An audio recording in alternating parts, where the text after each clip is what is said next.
जब शेर अपनी शेरी छोड़ देता है तो कुत्ते भौंकने लग जाते हैं। कुत्तों में खुजली ज्यादा होती है और वो भौंकने पर मैदान में उतर आते हैं। आज जगह जगह आप देख रहे होंगे, उसकी वजह यह है कि मोहम्मद अरबी के शेरों को वो सोता हुआ देख रहे हैं। जिस दिन ये बेदार हुए हैं, जिस दिन ये उठ गए, पूरी दुनिया को ये अच्छी तरह से मालूम है कि हमारा चैन और हमारा सोना ये हराम करके रखे। मैं एक बात बताता हूं, करबला की दास्तानें बहुत सुनी आपने, बदर, उहद, खंदक, खैबर सब सुना है तारीख में और हमने पढ़ा है। लेकिन आज रियल लाइफ में आपकी इसी मौजूदा जिंदगी में आंखें उठा करके देख लो, एक छोटा सा इलाका है गज्जा फिलिस्तीन का, जहां की आबादी बहुत छोटी सी है और ऐसे निहत्ते हैं कि चारों तरफ से उनके लिए न मदद है न हिमायत है, बल्कि पाबंदियां, ऐसी कड़ी पाबंदियां कि आप जी नहीं सकेंगे, जी नहीं सकेंगे। उन कड़ी पाबंदियों के साथ पिछले 70 साल से वो इन मशक्कतों को झेल रहे हैं। मुकाबिल में कौन खड़ा है जानते हैं? वक्त का सुपर पावर, जिसके पास पेट्रोल मिसाइल की कोई कमी नहीं, जो पूरी दुनिया में दादागिरी करने में मशहूर है। अमेरिका से लेकर यूरोप और न जाने कितने ममालिक एक साथ खड़े हैं। क्या कभी आप ये नहीं सोचते? हमारी आंखें तो बहती हैं, दर्द तो होता है, तकलीफ तो होती है, लेकिन प्राउड फील भी होता है कि इतने सारे कुत्ते अगर भौंक रहे हैं तो एक छोटे से इलाके के लिए, छोटे से इलाके के लिए महीने भर 40 दिन से जंग करके तबाह कर डाला, बम बारूद से पूरे शहर को राख कर डाला। लेकिन मेरे अजीजों, मेरी इस गुफ्तगू को याद रखना, चंद दिन आएंगे फिर देखना आप उन्हीं गज्जा के बच्चों के हाथों में परचम इस्लाम लहराता हुआ देखेंगे और उन जालिमों के आंखों से आंखें मिलाकर बात करने वाले जवानों को पूरी दुनिया आलोचना कर रही है, तनकीद कर रही है, ये बच्चों के कातिल हैं। एक नुक्ते की बात अर्ज कर रहा हूं, हॉस्पिटल पर बम गिरा देते हैं। आपको पता है फिलिस्तीन में अभी तकरीबन 8000 बच्चे मारे गए, जिनकी उम्र 6 महीने, साल भर, 2 साल, 4 साल, 5 साल। बच्चों को कोई भी निजाम से ताल्लुक रखने वाला हो, रहम की नजर से देखता, किसी भी धर्म वाला हो। लेकिन ये जालिम क्यों बच्चों को मार रहे हैं पता है? वजह सिर्फ ये है, वो खौफ सता रहा है जो इकबाल ने 100 साल पहले कहा था, सुना है कुदसियों से मैंने कि वो शेर फिर होशियार होगा।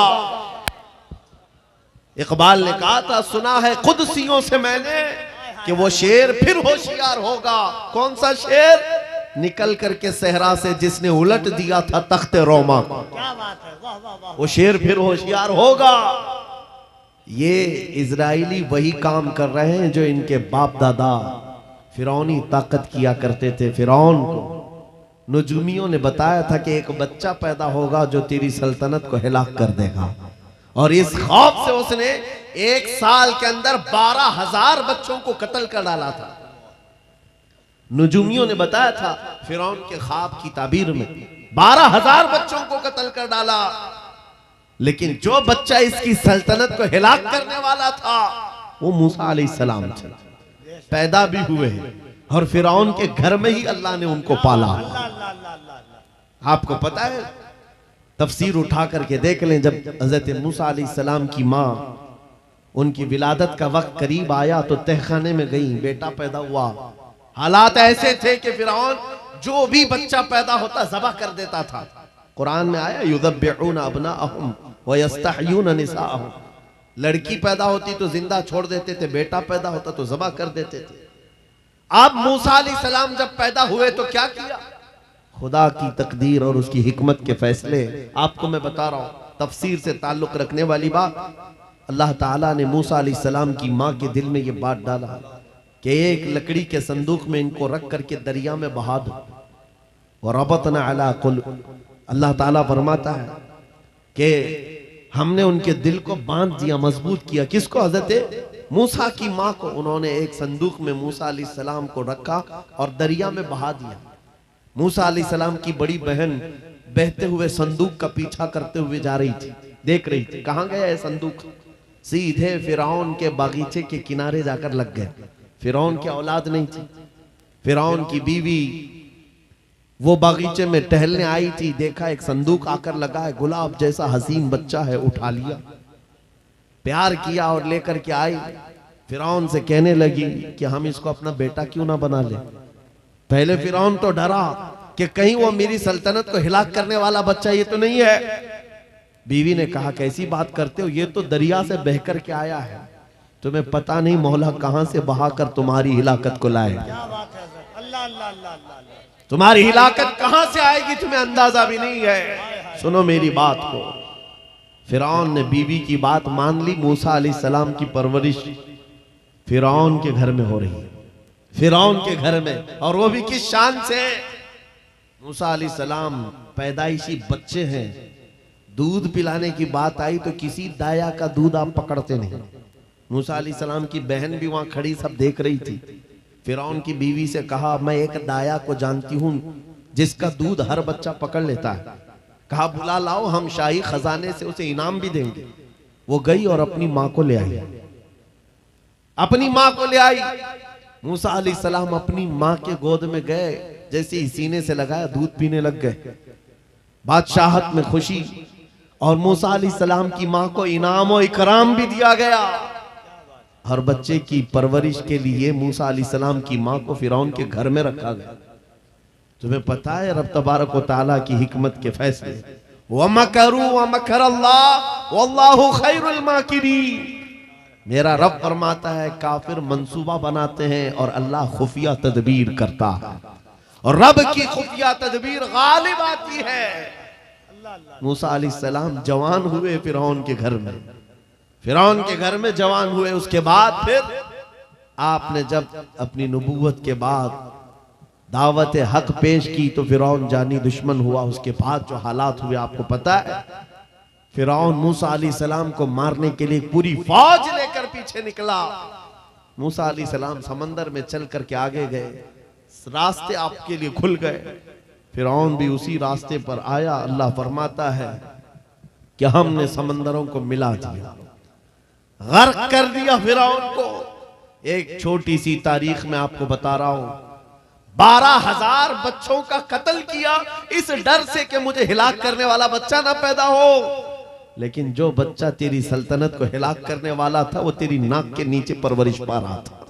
आज इन जालिमों ने गद्दा के हजारों बच्चों को सिर्फ इसलिए मारा है कि ये बड़े होकर के मुजाहिद ना बन जाए, ये बड़े होकर के हमें आंख दिखाने वाले ना बन जाए। और बाज़ाब्ता स्टेटमेंट में ये कहते भी हैं इन बच्चों को कत्ल करने से हमें कोई खौफ नहीं, कोई आपत्ति नहीं है, कोई तकलीफ नहीं है, इसलिए कि बड़े होकर के ये हमें आंख दिखाने वाले बनेंगे।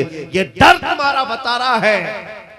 कई हजार बच्चों को भी तुम कत्ल कर लो, लेकिन तुम अल्लाह की उस हिकमत से गाफिल हो। जालिमो, वो अनकरीब पैदा होगा जिसको दुनिया सलाहुद्दीन कहती है, वो अनकरीब होगा। मेरे अजीजों, आज के नौजवानों से मैं ये कहता हूं, तुम्हारे दौर में भी ये डरा सहमा हुआ जो माहौल है लोग बनाने की कोशिश कर रहे हैं, अभी देखना और हालात खराब किए जाएंगे। हमारी हुकूमत आएगी तो मस्जिदों को तोड़ डालेंगे, मदरसों को तोड़ डालेंगे। इन जालिमों को लगता है तुम्हारे सारे बिल्डोजर में ही ताकत है। क्या बात है। सिर्फ ताकत इसी का नाम है। राज मिल जाए, तख्त मिल जाए, उस वक्त कुछ लोगों के ऊपर जुल्म करना आसान है, जिस तरह चंगेज ने भी किया, हलाकू ने भी किया, बड़े बड़े जालिमों ने किया है, और उनका हशर भी तुम्हें मालूम होना चाहिए। इंशाअल्लाह वो वक्त आएगा जब खसो खाशात की तरह तुम बहा दिए जाओगे, अखबारों में तुम्हारा नाम तक ना होगा। और अगर कुछ बाकी रहेगा तो क्या रहेगा? न घबराओ मुसलमानों, अभी खुदा की शान बाकी है, अभी इस्लाम जिंदा है, कुरान बाकी है। ये जालिम काफिर क्या समझते हैं जो रोज हमसे उलझते हैं? अरे अभी करबला का आखिरी मैदान बाकी है। नारे तकबीर, नारे रिसालत, मुहाफिज़े नामूसे रिसालत, मसलके आला हजरत। नौजवानों, इस यकीन के साथ और ईमान के साथ अपनी जिंदगी को आगे बढ़ाओ। खुदारा मैं तुमसे कहता हूं, अगले दिनों के बाद जब तुम्हारे इम्तिहान का वक्त आएगा, हर उस्ताद अपने बच्चे को इम्तिहान की तैयारी करा रहा होता है।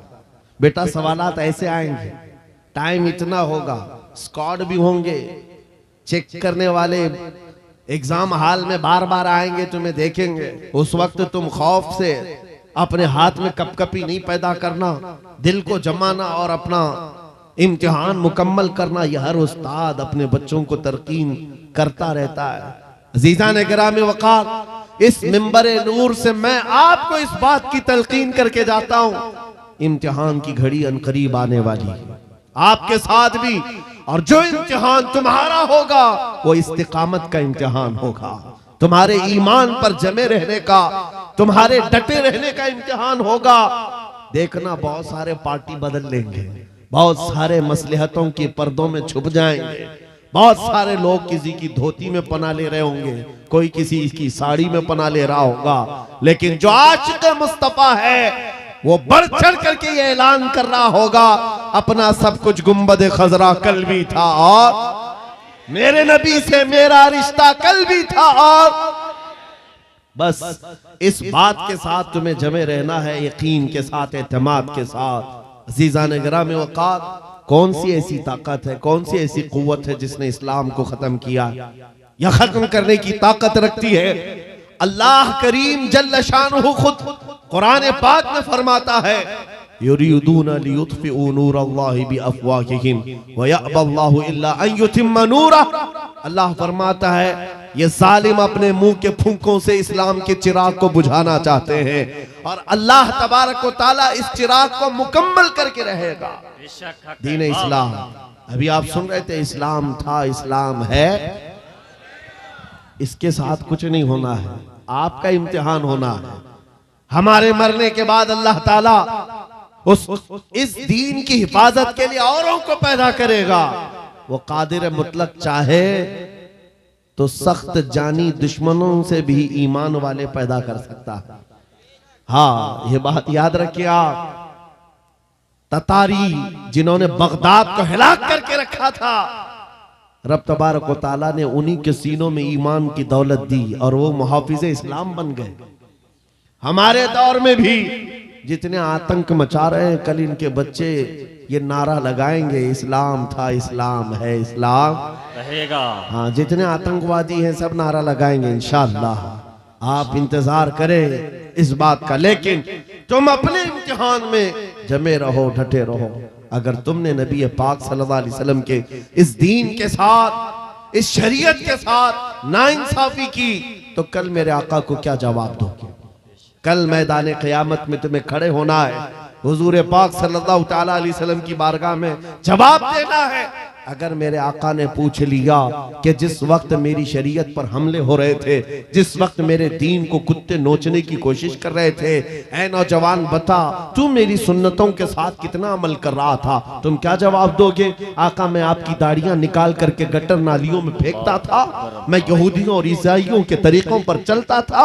क्या तुम नबी पाक को यह जवाब दोगे? आका, रात भर में गाने सुन करके सोता था, सुबह फजर की नमाज कज़ा करता था, ये जवाब दोगे? क्या जवाब दोगे?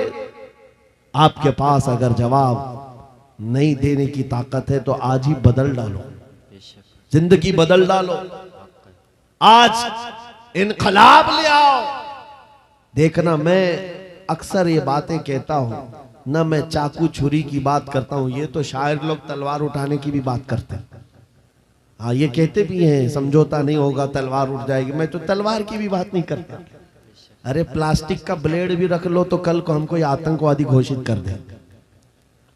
बम, बारूद, बंदूक, किसी चीज की बात नहीं करता, सिर्फ इतनी बात करता हूं, नबी पाक के इश्क में मलबूस होकर तुम सिर्फ रास्तों में चलते फिरते रहोगे, तुम्हारी चलत फिरत से कई कीड़े यूं ही मर जाएंगे। हक है, वाह वाह, बहुत खूब। हुजूर पाक की सुन्नतों में वो दम है, वो असर है। तुम्हारी चलत फिरत से कई कीड़े फना हो जाए। बात सिर्फ इतनी है, दीवार क्या गिरी मेरे खस्ता मकान की, लोगों ने आने जाने का रास्ता बना लिया। होता यही है, कोई पुराना घर गिर जाए ना, लोग इधर से उधर आने का रास्ता बना लेते हैं। आज हमारी जमात के अंदर इंतशार हुआ, नौजवानों में आवारगी आ गई, तो हर कुत्ता हमको ही टारगेट करने लग गया, हर कुत्ता हमें ही भौंकने लग गया। मेरे अजीजों, शिद्दत से आज उस सलाहुद्दीन अय्यूबी की बात याद आती है कि आपको पता है उनका दौर ऐसा है कि यहूदी माएँ, ईसाई माएँ अपने बच्चों को थपकियां देकर सुलाती थी, कहती बेटा सो जा नहीं तो सलाहुद्दीन आ जाएगा। हालांकि जुल्म से कोई तख्त नहीं बिछाया था, सुन्नते मुस्तफा का रौब ऐसा कायम था, हुजूर के इश्क का रौब कायम था, जिसकी वजह से पूरी दुनिया में उनकी तूती बोलती थी। आज करोड़ों की तादाद में है, करोड़ों की तादाद में जालिम हमें आंख दिखा रहे हैं। हमारे बच्चों का कत्ले आम, हमारी औरतों की इज्जतें नीलाम, हमारी गर्दनों पर राज, और बगैर किसी खौफ के शायर इस्लाम पर भौंकना आज की आदत सी बन गई। नौजवानों, तुम्हारे अंदर अगर ज़मीर बेदार है, गैरत मौजूद है, तो अपने आप को बदल डालो। जवाब देने का एक वक्त आएगा, इंशाअल्लाह वक्त आएगा जवाब देने का। लेकिन पहले मैं आपसे सिर्फ इतनी इल्तिमास करता हूं कि अपने आप को बदल लो। कल को हमारे पास फख्र होगा, फख्र के साथ किसी मैदान में उतरेंगे, वो तुम्हारे होलियों को ऊपर से नीचे देखते रहे और पूछते रहे ये कौन सी मखलूक है, ये कहां से आई हुई जमात है, तो हम सीना तान करके कहेंगे ये मोहम्मद अरबी के शेरों की जमात है। वक्त आज क्या हम दिखाएं लोगों को? गुटखा खाने वाले लोग दिखाएंगे। अल्लाह अकबर, अल्लाह। हम नौजवानों को बालियां पहने हुए, हाथों में चूड़ियां पहने हुए, चोटियां डाले हुए, जीन्स फटी हुई, अल्लाह, और बालों में दाढ़ियों में डिजाइन किए हुए ये नौजवान ला करके हम खड़ा करेंगे। मेरे अजीजों, दुनिया के ऊपर अगर हैबत तारी होती है तो सिर्फ आशिकाने मुस्तफा से होती है, हुजूर के गुलामों से होती है। आज से 3 साल पहले पैरों से माजूर एक खादिम हुसैन ललकारता था, है हक है, वाह व्हील चेयर पर बैठ करके ललकारता था। अरे सफेद दाढ़ी हो चुकी, उम्र काफी है, सफेद दाढ़ी, पैरों में माजूरी, लेकिन पूरी दुनिया में ऐसी हैबत तारी कि यूरोप की जमीन भी हिलती नजर आए। हॉलैंड की पार्लियामेंट में बाज़ाब्ता उनको लेकर कहा जाए ये आदमी मोस्ट डेंजरस है, बहुत ज्यादा डेंजर है। हम सोचते हैं ये तो पैरों से माजूर सफेद दाढ़ी वाला व्हील चेयर पर बैठा हुआ तुम्हारे लिए कैसे डेंजर हो गया? तुम्हारे पास तो बहुत बड़े बड़े मिसाइल, एटम बम है, सब कुछ है। पता ये चला कि रब तबारक व तआला जो हैबत डालता है वो आशिक मुस्तफा की हैबत डालता है। हक है, नबी पाक की सुन्नतों पर आमिल। या रसूल अल्लाह, या रसूल अल्लाह।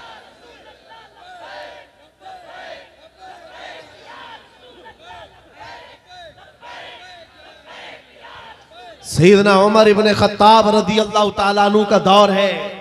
सहाबा इकराम एक इलाके को फतह करते हैं, वहां का जो गवर्नर था, वहां का जो सुल्तान था, वो गिरफ्तार हो गया, दूसरे मजहब से ताल्लुक रखता था और उसने तलवार उठाई थी इनके खिलाफ, कैद हो गया। लेकिन जब कैद होकर के आया तो जाहिर सी बात है हमारे खिलाफ तलवार उठाए थे, अब फंसे हो तो मार खाओगे, अब तुम्हारी मौत होगी। लेकिन मुजाहिदीन इस्लाम थे, हजरत उमर के पास पेश किया, कहा कि इसका क्या करना है? कहा अगर वो इस्लाम में आता है तो उसकी जान बख्श दी जाए। उस बादशाह से कहा गया कि तू अगर ईमान ले आता है तो तुझे तेरी जान भी वापस और तेरा मुल्क और तेरी सल्तनत भी तुझे लौटा दी जाए, तू ही बादशाह, तू ही गवर्नर है। उसने कहा मेरा दीन इतना आसान नहीं है कि मैं बादशाहत लेने के लिए अपना ईमान छोड़ दूं, नहीं हो सकता, नहीं हो सकता। जान से मारने की बात थी, उसने कहा मैं अपना धर्म नहीं बदल सकता। फिर उसके बाद साहबा ने कहा हजरत अमीरुल मोमिनीन से इसका क्या किया जाए। हजरत उमर फारूक ने क्या किया सुनो, कहा उसको कहो कि हम तुम्हें जेल में डाल देंगे। उस बादशाह से कहा गया तो उसने कहा मंजूर है मुझे जेल, लेकिन मैं अपना धर्म नहीं बदल सकता, दीन नहीं बदलूंगा। हजरत उमर ने कहा जेल में डाल दो, और 10 सहाबा को भी उसके साथ जेल में डाल दिया। इनका कोई कसूर नहीं था। 10 सहाबा जवान थे, नौजवानों तवज्जो से सुनो, उस कट्टर दिल बादशाह के साथ जेल में डाल दिए। वो नौजवान सहाबा जेल में थे, उनके वक्त, उनके औकात की पाबंदी, सुबह दोपहर शाम वो अपनी नमाजों के पाबंद, कुरान की तिलावत, नबी पाक सल्लल्लाहु अलैहि वसल्लम की मोहब्बतों वाली सुन्नतें। 8 दिन नहीं गुजरे थे, वो बादशाह इन नौजवानों को बार बार देखता था। पलट करके उसने कहा तुम्हारे अमीरुल मोमिनीन से मुझे मिलना है। पैगाम पहुंचाया गया हजरत उमर के पास, कहा लाओ उसको। पेश किया गया बादशाह को, जेल के बाहर ला करके हजरत उमर के पास। कहा क्या कहना चाहते हो? कहा ईमान लाना चाहता हूं, ईमान लाना चाहता हूं। कहा हमने तो इससे कबल तुम्हारे सामने पेशकश रखी थी, क्यों नहीं लाए? उस वक्त तो तुम्हारी सल्तनत भी तुम्हें वापस करने की बात की गई थी, तब भी नहीं लाए। जेल में डालने की बात की गई, तब भी नहीं लाए। वो बादशाह कहता है इस तरह से अगर आप 25 साल भी मुझे जेल में डालते तब भी मैं नहीं बदलता। मुझे ये सख्तियों ने नहीं बदला, आपके इन 10 जवानों ने मेरा दिल बदला। इनके अखलाक और किरदार मैंने देखा, फिर मेरा दिल गवाही देने लगा ये झूठों की जमात नहीं हो सकती। और मैंने इनकी सुबह देखी, इनकी शामें देखी, इनका उठना बैठना, इनकी नमाज, इनकी इबादतें, इनका गिड़गिड़ाना, ये सब देख करके जवानों में मेरा दिल पसीज गया। और फिर दिल ने पुकार करके कहा गुलामों का जब यह हाल है तो फिर आका का हाल क्या है। चीज़ाने गिरामी वक़ार, बदल सकते हो आज भी बदल सकते हो कि अगर तुम्हारे अखलाक, तुम्हारा ईमान मजबूत हो जाए, पत्थर दिलों को भी बदल सकते हो। बस बात इतनी है कि अमल के मैदान में तुम्हें आना है, उनके दिलों को बदलना मेरे मौला की शान है, रब तबारक व तआला की शान है। बड़े बड़े जलसे कर लिया, रात पूरी जाग लिया, लेकिन तुम्हारे अखलाक नहीं संवर सके तो ये फजूल हो जाएगा, कोई काम के नहीं। अगर सिर्फ दिखावे के लिए फॉर्मेलिटी अदा करना है तो हमें जलसों में बुलाओ भी मत। हम इस काम के लोग नहीं हैं, हम इस मैदान के लोग नहीं हैं। नहीं, हमारा ये पेशा है कि आपके पास आया, तकरीर किया और कुछ पैसे लेकर चला गया, अपनी कमाई किया। अलायाज़ु बिल्लाह, कभी नहीं। सिर्फ एक दर्द लेकर के चलते हैं कि हमारी जमात में से वो नौजवान किस दिन उठेगा जो इकबाल का जवान था। सुना है कुदसियों से मैंने कि वो शेर फिर होशियार होगा। बस यही दर्द लेकर आप तक, बल्कि बंगाल की खाड़ियों में, बिहार की झाड़ियों में, हर जगह पर सफर इसलिए कर रहे हैं कि कहीं ना कहीं मेरे मौला करीम ने फजल फरमाया और रहम फरमाया उम्मत मुस्तफा पर। हमारा जवान बेदार हो जाएगा, इन गानों को ये लात मारेगा, ये सारे मुजरे करने वाले अखलाक को ठोकर मारेगा और खड़ा होकर दुनिया को बताएगा मेरे नबी से मुझे इतना प्यार है कि तुम अगर नंगे रहने पर फख्र कर सकते हो तो मैं मेरे मुस्तफ़ा की सुन्नतों पर फख्र करूंगा। अगर तुम्हें चोटी रखने पर शर्म नहीं आती तो मुझे दाढ़ी रखने में क्यों शर्म आए। हकीकत बोल रहा हूं या नहीं? अरे लोग आज तो चड्डी पहन करके निकल रहे हैं, उनको कोई शर्म या उनको कोई हिकारत से नहीं देखता, बल्कि फैशन कहलाया जा रहा है। तुम्हें अगर अपने मुस्तफ़ा करीम से मोहब्बत है, जैसे कि कहते हो जान भी दे देंगे, माल भी दे देंगे, उनके कदमों पर कुर्बान भी हो जाएंगे। जान बाद में देना, गर्दन बाद में देना, पहले अपने अंदर मौजूद खराबियों की कुर्बानी दे दो। अपनी जिंदगियों में मौजूद इन तमाम वाहियात को खत्म करो, आ जाओ मेरे मुस्तफ़ा के गुलाम बन जाओ। एक सवाल करता हूं, दिल पर हाथ रख करके और यकीन के साथ मुझे बताओ, अगर कोई तुम्हें हुजूर का गुलाम कहे तो बुरा लगेगा किसी को बुरा लगेगा, बल्कि मैं तो ये कहता हूं दुनिया मुझे हुजूर के दरबार का कुत्ता कहकर पुकारे, मेरी जिंदगी की मेराज। बेशक हक है। हमारी सआदत है हुजूर के दरबार का कुत्ता कहलाना भी हमारे लिए फख्र है। आपको अगर कोई गुलाम कहता है तो एतराज है आपको बुरा लगेगा, बल्कि हुजूर का गुलाम होना ये सबसे बड़ा शरफ है, हक है। सबसे बड़ी सआदत है। बेशक। तो जब आपको दुनिया कोई हुजूर का गुलाम कहे तो बुरा नहीं लगता, तो अमल करने में बुरा क्यों लगता है? पूरे के पूरे गुलाम बन जाओ हुजूर अकरम सल्लल्लाहु तआला अलैहि वसल्लम ने। नहीं, आप झूठ बोलते हैं। कुछ लोगों की बात कर रहा हूं। हुजूर का गुलाम कहने में बुरा नहीं लगता, टोपी रखने में बुरा लगता है, दाढ़ी रखने में बुरा लगता है, फिर झूठ क्यों बोल रहे हो? हुजूर के गुलाम कहलाने में बुरा नहीं लगता, लेकिन अमल से बार बार दिखाते हो कि नहीं, पसंद नहीं है तुम्हें, पसंद नहीं है। इस्लाम जिंदाबाद का नारा लगाते हो, अपनी बीवियों पर, अपनी बच्चियों पर इस्लाम को क्यों नहीं पसंद करते? इनके जो पट्टे कहां चले जाते हैं? इनको आवारा क्यों छोड़कर रखा है? इनको जिस तरह बेपर्दगी के साथ घुमाते हो और खुशियों से देखते हो, शादी महल में जाकर देखे वहां तो हालात ही बदले हुए हैं, इस्लाम दिखता ही नहीं। तो इस्लाम जिंदाबाद का नारा सिर्फ ये जुबानी है? अपने घरों से तब्दीली ले आओ, इनकलाब तुम्हारे घरों से आएगा।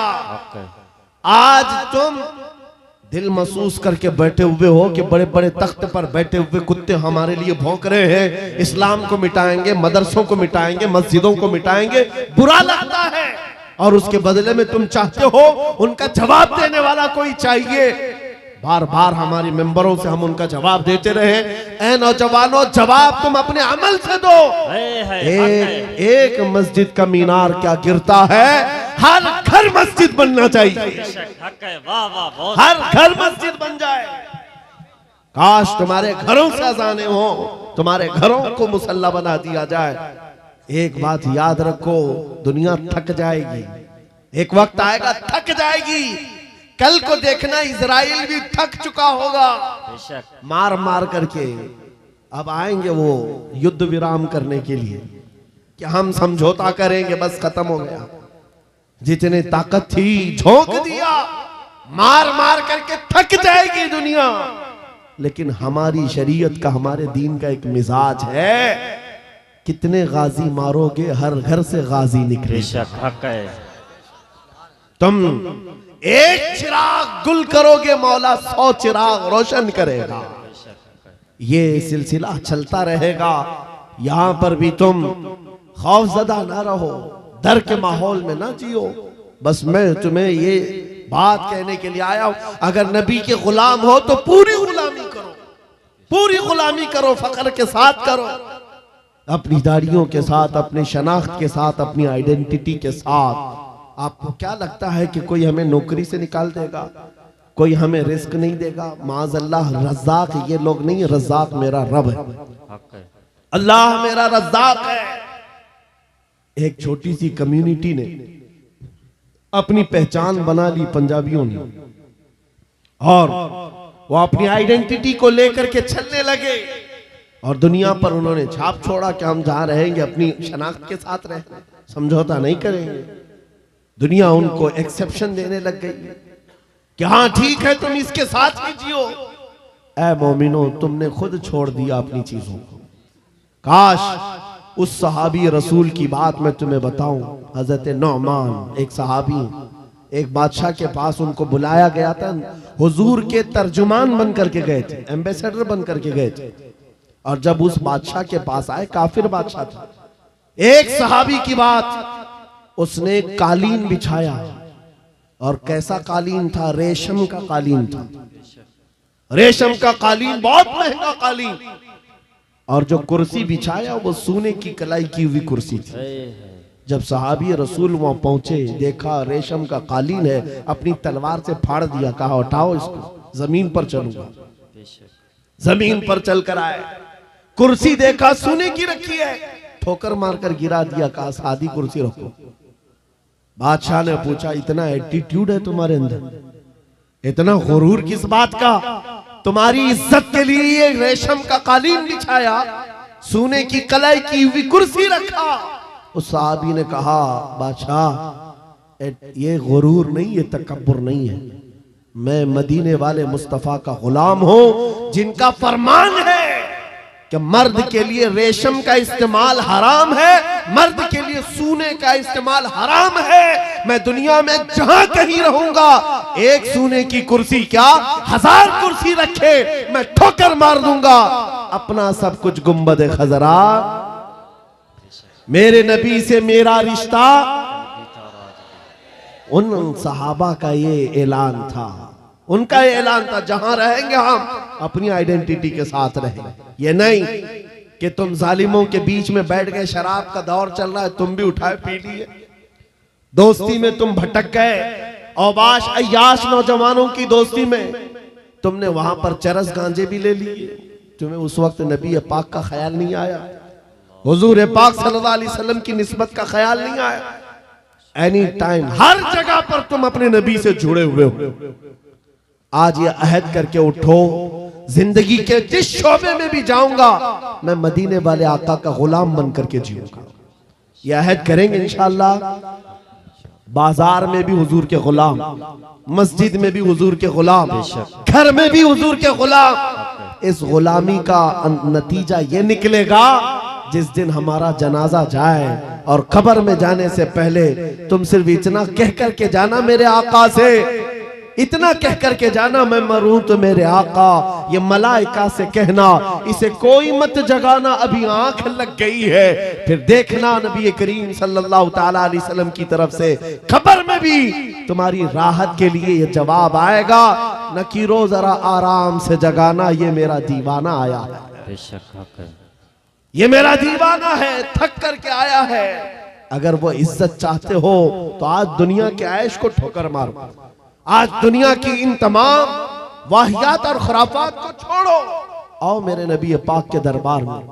एक चीज मैंने मिसाल के तौर पर बताई, हमारा फख्र, हमारा गुरूर हुजूर की निस्बत है, बेशक हमारा फख्र हुजूर की निस्बत है। इसको बोलने में शर्माना नहीं है। मैं अभी आपके सामने आता हूं, ये मिसालें सुन लो, ये मिसालें सुन लो, और फिर जिनको मुझे मैसेज देना मैं देता हूं। हजरत उमर फारूक रज़ियल्लाहु ताला अन्हु के दौर में किसरा बादशाह के यहाँ का एक कालीन लाया गया था, वो भी कालीन बहुत महंगा, जिस पर बैठ करके लोग फख्र करते थे। बादशाह जब किसी से बहुत खुश होता था उस कालीन पर उसको बिठाता था, और जब किसरा की सल्तनत को उखाड़ फेंका सहाबा ने, सुपर पावर था उस जमाने का, पर्शियन एम्पायर खत्म कर दिया, तो वहां का कालीन मदीने ले आए, अमीरुल मोमिनीन की बारगाह में पेश किया, कहा ये कालीन कहां रखना है? आपने कहा मस्जिद नबवी के दरवाजे के बाहर डाल, तो जो आएगा पैर पोंछ कर आए। है हक है, वाह वाह। उन्होंने ये नहीं देखा बहुत महंगा कालीन है, मेहराब में लगा दो, वहां से आया हुआ है, वो नबी के हकीकी गुलाम थे, वो इज्जत मेरे मुस्तफा के कदमों में ढूंढते थे। बादशाहों क्या नहीं, वो बताना ये चाहते थे, दुनिया वालों जिस पर बैठ करके तुम फख्र करते हो वो तो मोहम्मद अरबी के कदमों की धूल के लायक नहीं। ये फख्र था, नाज था उन्हें नबी पाक की निस्बतों पर। और कसम खुदा की, जिस दिन तुम्हारे अंदर ये बेदारी आ जाए कि हमें अपने नबी पाक सल्लल्लाहु ताला अलैहि वसल्लम की निस्बत पर फख्र है, दुनिया तुम्हारी आवाजों को बंद नहीं कर सकेगी, नहीं बंद कर सकेगी। आज मेरे मुतालिक बहुत सारी चीजें मशहूर हैं, और मैं इस बात से खौफ नहीं करता कि कल मेरे साथ क्या होने वाला है। मेरा अकीदा ये है, मौत आनी है तो मच्छर से भी अल्लाह ताला मौत लाए। मौत आनी है, चूंटी और मच्छर से भी आदमी मर जाएगा, और नहीं आनी है तो मोदी योगी से भी नहीं आएगी। है हक है, वाह वाह। नारे तकबीर, नारे रिसालत, जश्न गौसुल वरा, खलीफे हुजूर ताजुल शरिया, खलीफे हुजूर गयासे मिल्लत, नारे तकबीर, नारे रिसालत। ये मिजाज लेकर के चलो, हमारे पास जो दौलत है वो हुजूर पाक की निस्बत है। नबी पाक सल्लल्लाहु अलैहि वसल्लम की मोहब्बत है, लासवाल दौलत है जो हमें बेखौफ बनाती है, जो हमें निडर बनाती है। लोगों के दरमियान ही नहीं, पूरी दुनिया के दरमियान तन्हा रह करके भी नबी पाक का गुलाम अपने आप को महफूज समझता है। वजह क्या है? जिस दिन मौत आएगी अपनी ही चादर ओढ़कर सो जाए, इसलिए कि दुनिया कितने दिन की है। हमारा तो ये अकीदा है, एक ना एक दिन दुनिया से जाना है और कब्र में पहुंचना है, लेकिन असल जिंदगी तो आंखें बंद होने के बाद शुरू होनी, देखनी है हश्र में इज्जत रसूलुल्लाह की। वाह वाह। जब उस दिन मैदान महशर में जमा होंगे, सारे कीड़े मकोड़े भी लाए जाएंगे, अपने वक्त के जबाबरा, तागूत, ताकत, सारे फिरौनी मिजाज के बादशाह भी लाए जाएंगे और खड़े होंगे। उस वक्त की बात होगी मेरे अजीजों, फिर हर कोई हुजूर पाक सल्लल्लाहु अलैहि वसल्लम की तरफ टकटकी बांध कर देख रहा होगा। हर कोई ये सोच रहा होगा, ये लब हिला दे मेरी बख्शिश हो जाए, ये लब हिला दे मेरी बख्शिश हो जाए, मेरी मगफिरत हो जाए, मुझे माफ कर दिया जाएगा। लेकिन मेरे अजीजों, उस दिन के आने से पहले जब तागूती ताकतों को वहां रगड़ा जा रहा होगा, रब का हुक्म होगा, लिमनिल मुल्कुल यौम, आज की बादशाहत किसकी है? लिल्लाहिल वाहिदिल कहार, एक कहर करने वाले खुदा की है। रब तबारक व तआला कहार होगा और उसका हबीब उस दिन रहमतुल लिल आलमीनी पर होगा। मेरे आका का उस दिन शफाअत का दिन होगा। लेकिन आपको मैं बताऊं, ये बातें इसलिए कह रहा हूं, आज ले उनकी पनाह, आज मदद मांग उनसे, कल न मानेंगे कयामत में अगर मान गया। उस दिन बहुत सारे मानने को बैठे होंगे, बहुत सारे, ये जितने भौंक रहे हैं ये भी सोच रहे होंगे आज इनकी बात कर लें, कल न मानेंगे फिर कयामत में अगर मान गया। आज तुम्हारे पास वक्त है उस नबी की अजमतों को तस्लीम कर लो, आज उस नबी पाक सल्लल्लाहु अलैहि वसल्लम की सच्चाइयों को एक्सेप्ट करो। कल कयामत का दिन बड़ा भयानक भी है, सख्त भी है, और उस वक्त सवा नेज़े पर सूरज हो और लोगों का पसीना उनकी गर्दनों, उनकी कमरों तक आया हुआ हो, भेजा पक पक करके कानों से बाहर आ रहा हो, उस वक्त, उस दिन मेरे आका फरमाते हैं, कयामत के मैदान में मेरी हालत ये होगी, मेरे एक कंधे पर चादर पड़ी होगी। हुजूर फरमाते हैं, ये चादर खसक खसक कर कभी गिर रही होगी, मैं एक हाथ से अपनी चादर संभाल रहा होऊंगा, दूसरे हाथ से अपने उम्मतियों को पकड़ पकड़ कर जन्नत में ले जा रहा होगा। उस दिन मेरे आका की रहमतुल लिल आलमीन होगी और वो तुम्हारे लिए है। अब नौजवानों सुनो, हुजूर पाक से एक सहाबी ने पूछा, आका मैदान महशर में बड़ा जम्मे गफीर होगा, आप कैसे पहचानेंगे हमको? बहुत सारे, उसमें मूसा अलैहिस्सलाम की उम्मत भी, ईसा अलैहिस्सलाम की उम्मत भी, इब्राहिम अलैहिस्सलाम की उम्मत भी, इस्माइल अलैहिस्सलाम की उम्मत भी, सारे नबियों की उम्मतें हैं। मेरे आका क्या फरमाते हैं, सुनो, तुम्हारे वजू के आज़ा, वजू करते हो कि नहीं करते हो? वजू करते हो? सुनो, हदीस पाक सुना रहा हूं। मेरे आका फरमाते हैं, वजू करने के वक्त तुम दोनों हाथ धोते हो और चेहरा भी धोते हो, ये जो दिखने वाले हैं, मसा भी करते हैं और पैर भी धोते हैं। हुजूर फरमाते हैं, कयामत के दिन ये आज़ा सबसे ज्यादा चमक रहे होंगे, ये चमक देख करके मैं पहचान लूंगा मेरा उम्मती फला जैसा। सुभान अल्लाह, हक है, वाह वाह। जो वजू ही नहीं करता वो क्या चमकाएगा कयामत के दिन? वजू ही नहीं करता। इसलिए मैं कह रहा हूं, कयामत का मैदान भी मुस्तफा करीम की शफाअत का दिन है। उस दिन के लिए अपने आप को आज बदल डालो। दुनिया भी तुम्हारी है, उकबा भी तुम्हारी है। आज यहाँ सारी खुशियां तो मौला ने दे दिया है, सोने के लिए नींद है, रहने के लिए घर है, पहनने के लिए कपड़े, किस चीज की कमी है? सब कुछ तुम्हारे पास है। एक चीज है, दौलत इश्क मुस्तफा का ये चिराग, और इसकी लौ बढ़ा दो, फिर देखना तुम्हारे चेहरों की सदाकत दुनिया को बोलेगी, तुम्हारे चेहरों का नूर गुफ्तगू करेगा। जिस तरफ से तुम गुजर जाओ, इश्क मुस्तफा की महक फैलाते जाओ। अजीजा ने गिरामे वक़ार, मैं इस मैसेज के साथ अपनी गुफ्तगू समेटना चाहता हूं इस मैसेज के साथ कि जितने आज इस्लाम के खिलाफ बोल रहे हैं, ये सुन सुन करके नौजवानों के दिलों में ये बात आने लग गई कि हालात बड़े खराब हैं, अभी कुछ बोलना नहीं। यही तो दिन है बोलने के, यही तो दिन है जवाब देने के। तुम इंतजार करते रहोगे, अच्छे दिन आएंगे तब हम बोलेंगे। और झूठे लोगों के अच्छे दिन कभी नहीं आते। झूठों ने जो अच्छे दिन के नारे फैलाए वो कभी नहीं आते। मैं आपसे कहता हूं मेरे अजीजों, एक मशहूर मुहावरा है, गाड़ी चलाना सीखना हो तो ट्रैफिक में ही चलाना पड़ेगा। तुम अगर इंतजार करते रहो रोड खाली होगा तब गाड़ी चलाओगा, तो तुम इसी तरह रोड के खाली होने के इंतजार में रह जाओगे और ड्राइविंग सीट पर आ भी नहीं पाओगे। भीड़ भाड़ को देखो, ट्रैफिक में ही लेकर उतर जाओ और एक न एक दिन ड्राइविंग सीट मिल ही जाएगी, बैठ जाओगे। आज ऐ नौजवानों, क़ियादत करना है, हालात के अच्छे होने का इंतजार मत करो। जिस तरह के हालात है, मुझे इश्क मुस्तफा के साथ खड़ा होना। आज एक बात सुन लो, मैं रुखसत होता हूं।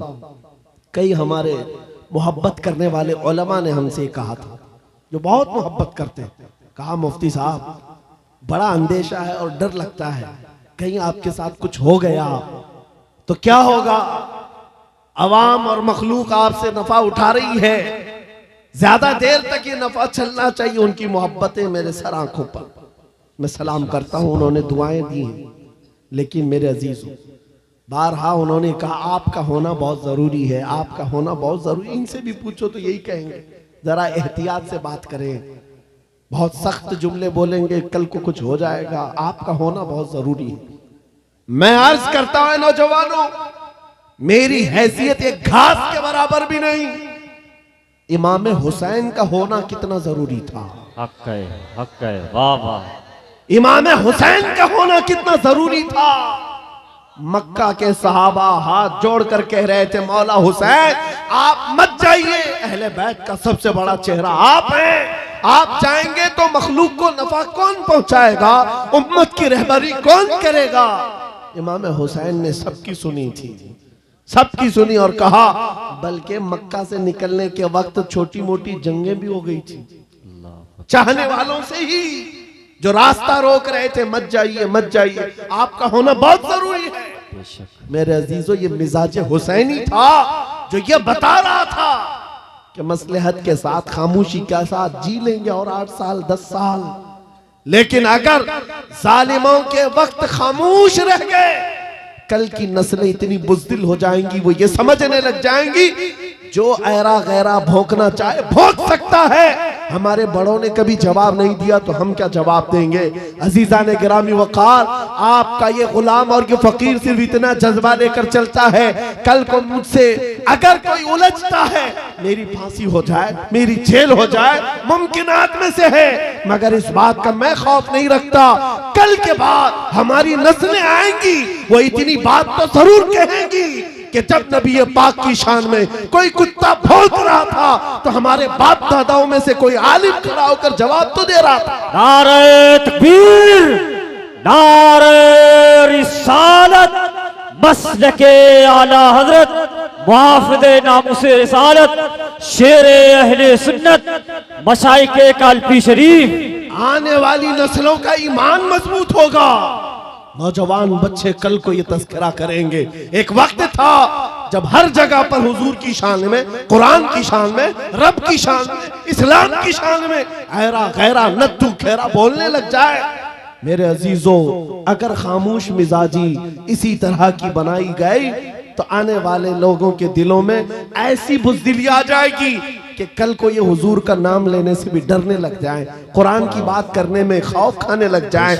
नहीं मेरे अजीजों, ऐ नौजवानों, मैं इसलिए चीख चीख करके जा रहा हूँ, इसलिए खुलेआम डंके की चोट पर बोल बोल करके जा रहा हूँ। कटना है, कटना है तो एक सर कटेगा, लेकिन अकीदा ये बोलता है इस्लाम जिंदा होता है हर करबला पे। हक है, वाह वाह। नारे तकबीर, नारे रिसालत, लब्बैक लब्बैक लब्बैक या रसूल अल्लाह, लब्बैक लब्बैक लब्बैक या रसूल अल्लाह।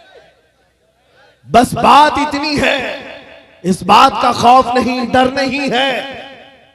इंशाअल्लाहुल अजीज इस दीन का मुहाफिज अल्लाह करीम किसी न किसी को पैदा करेगा और ये दीन चलता रहेगा। लेकिन ये हालात रकम कर दिए जाएंगे, ये तारीख लिखी जाएगी। हुजूर पाक सल्लल्लाहु अलैहि वसल्लम, आपको पता है आज से तकरीबन मेरे अंदाजे के मुताबिक 600-700 साल पहले की तारीख लिखी हुई है। बगदाद के ततारियों की तारीख, जिन्होंने पूरे मुसलमानों को खत्म किया था। बादशाह ने कई उलमा को, मुसलमानों को बेड़ियों में कैद करके लाकर अपने दरबार में खड़ा किया था और उनके सामने एक ईसाई पादरी को लाकर कहा कि इनके नबी की शान में गालियां दो। पैसा देकर के गालियां दिलवाई जा रही थी, गालियां दे रहा था। लेकिन दरबार में बादशाह का एक कुत्ता था जो सोने की जंजीर से बंधा रहता था। और जब वो ईसाई पादरी हुजूर की शान में गालियां देने लगा, बयान करने लगा, कुत्ता भौंकने लगा। दरबारी कुत्ता था, बादशाह का कुत्ता था। ये सही रिवायत है, अल्लामा इब्ने हजर अस्कलानी ने लिखा है। कहा बहुत हो गया तो कुत्ता जंजीर तोड़ करके निकल आया और उसके सीने पर चढ़ गया, दम जदन में फाड़ कर 2 टुकड़े कर। उसकी हैबत ऐसी थी उस कुत्ते की। बादशाह खड़ा हो गया, दरबारी खड़े हो गए, सिपाही खड़े हो गए। ये मंजर देखकर कोई कुत्ते के करीब आना नहीं चाह रहा है। कुत्ते ने किसी और को नहीं काटा, सिर्फ और सिर्फ उस गुस्ताख रसूल को जो नबी की शान में भौंक रहा था। औलिया कामिलीन, उलमाए सलफ सालिहीन ने लिखा है उस एक कुत्ते के किरदार से दरबार में मौजूद 10,000 लोगों ने इस्लाम कबूल कर लिया था। हक है, वाह वाह। नबी की आजमत को कबूल कर लिया था। 600 साल गुजर गए, 700 साल गुजर गए, लेकिन तारीख में वो कुत्ते का नाम आज भी महफूज है। क्यों? इसलिए कि नबी पाक की नामूस की तरफ उंगली उठाया तो जानवर होकर के भी हुजूर की दिफा के लिए, इज्जत के दिफा के लिए खड़ा हो गया। आज है नौजवानों, तुम तो उम्मती हो, तुम तो रसूल पाक के गुलाम हो। तुम्हारे लिए मेरे आका ने रात रात भर रोए हैं। तुम्हारे लिए बख्शिश का सवाल कितनी मर्तबा मेरे रब से किया है। तुम्हारे बारे में मेरे आका फरमाते हैं, तुम्हारे तलवों में कांटा भी चुभ जाए तो दर्द मुझे भी होता है। तुम्हारा रिश्ता नबी से बहुत गहरा है। तुम जानवर नहीं हो, तुम इंसान हो। तुम्हारे लिए मेरे आका पूरी रात रोते थे, मेराज में रब से सवाल करते थे। उम्मती उम्मती कहते दुनिया से भी आप रुखसत फरमा गए। ऐ नौजवानों, अगर हुजूर की उन यादों का, उन निस्बतों का कुछ पासो लिहाज है तुम्हारे पास तो खड़े हो जाना। ये मत देखना मेरे मुकाबिल में कौन बोल रहा है, मेरे मुकाबिल में कितने बड़े तख्त पर बैठा हुआ है, कौन गुंडा राज कर रहा है, कौन तागूती नमरूद और फिरौन बैठा है। ये हर चीज नहीं देखना, अपने ईमान और अपने अखलाक की जिम्मेदारी ये है। मैं नबी का कुत्ता हूं, सामने जो भी आएगा उसकी छाती पर चढ़ करके उसको भौंकूंगा, वाह वाह, उसका जवाब दूंगा। या रसूल अल्लाह, या रसूल आला हजरत, आला हजरत। हमारा ये तेवर, हमारा ये मिजाज सिर्फ और सिर्फ उन लोगों के लिए है जिनके अंदर खुजली ज्यादा है और हुजूर पाक नामों से रिसालत, इस्लाम, कुरान और दीन पर उंगलियां उठाते। बहुत सारे लोग हमारी तकरीरें सुनते हैं, गैर मुस्लिम, नॉन मुस्लिम लोग, पुलिस डिपार्टमेंट वाले लोग भी, उनको ऐसा लगता है भड़काऊ बातें, बहुत प्रोवोक करते हैं। मेरे अजीजों, हम देशवासियों के लिए नहीं, ये सख्त लहजा इसलिए है। मैंने एक पुलिस डिपार्टमेंट के ऑफिसर थे, उनसे कहा था अगर आपकी माँ को कोई बदकार कह दे तो आपको कैसा लगेगा? कुर्सी से खड़े हो गए। कहा क्या मिसाल दे रहे मौलाना मेरी माँ पे? कहा आपको अभी मैंने मिसाल दिया, अच्छा नहीं लगा? सुनिए साहब, करोड़ों माओ से ज्यादा मुसलमान अपने नबी से मोहब्बत करते हैं। हक है, बेशक हक है, वाह वाह। हमारे लिए अपने नबी की मोहब्बत जान से बढ़ करके है, ईमान की जान है। और हमारा ये तेवर और हमारा ये मिजाज सिर्फ उन लोगों के लिए है जो हुजूर की तरफ उंगली उठाते हैं। खैर चाहते हो, सुलह आश्ती के साथ रहो, अमन अमान के साथ रहो, क्योंकि कुरान ने हमें फरमाया है वइन जनाहु लिस्सल्म फजनह, अगर वो झुका दें, सलामती चाहे तो तुम भी सलामती के साथ रहो। हमारा ईमान यही हमें कहता है कि तुम जहां पर रहो जंग की तमन्ना मत करो, दुश्मनों से मुठभेड़ की तमन्ना मत रखो, सलामती और अमन के साथ हम भी जीना चाहते हैं, आप भी। लेकिन एक बात याद रखना, एक पिल्लर है हमारा, एक सुतून है हमारा, जो पूरी कायनात का अजीम पिल्लर है। उसको जो भी छेड़ेगा फिर छत तुम्हारे ऊपर गिरने को तैयार रहेगी। वो पिल्लर, वो सुतून मुहम्मदुर रसूलुल्लाह की जात है। क्योंकि हमारी तारीख ये है, घबरा गई है गर्दिशे दौरा कभी कभी, दीवान गाने इश्क़े मोहम्मद को देखकर घबरा गई है गर्दिशे दौरा कभी कभी।